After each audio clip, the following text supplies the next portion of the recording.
हनुमान जी के धर्मपिता वायु थे। इसी कारण उन्हें पवन पुत्र के नाम से भी जाना जाता है।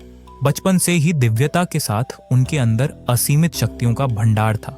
बालपन में एक बार सूर्य को पका हुआ फल समझकर वे उसे खाने के लिए उड़कर जाने लगे। उसी समय इंद्र ने उन्हें रोकने के प्रयास में वज्र से प्रहार कर दिया। वज्र के प्रहार से बालक हनुमान की ठुड्डी टूट गई और वे मूर्छित होकर धरती पर गिर गए। इस घटना से क्रोधित होकर पवन देव ने संसार भर में वायु के प्रभाव को रोक दिया, जिससे सभी प्राणियों में हाहाकार मच गया।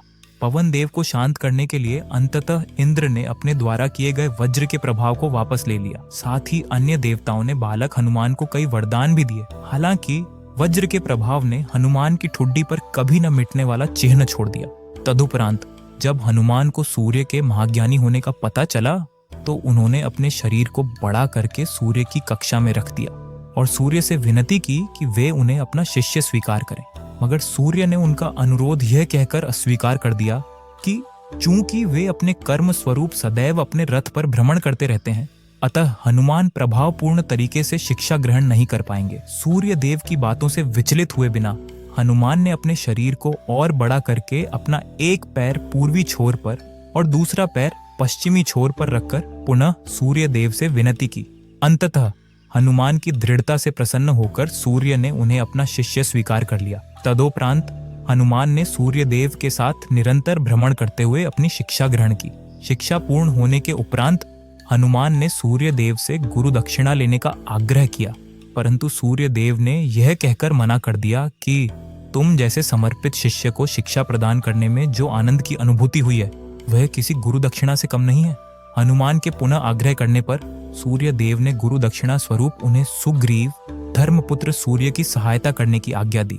हनुमान की शिक्षा के प्रति यह लगन सूर्य देव के अनंत, अनादि, नित्य, अविनाशी और कर्म साक्षी होने का वर्णन करती है। हनुमान जी बालपन में अत्यंत नटखट थे।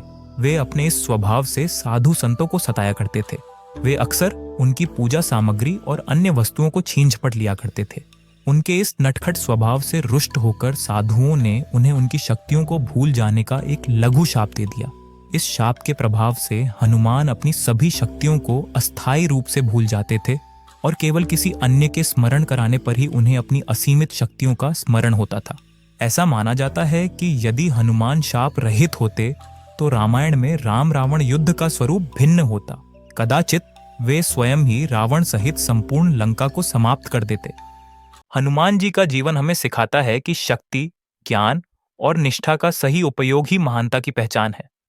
उनकी बालपन की घटनाएं और रामायण में योगदान हमें समर्पण, धैर्य और सही मार्गदर्शन की प्रेरणा देते हैं।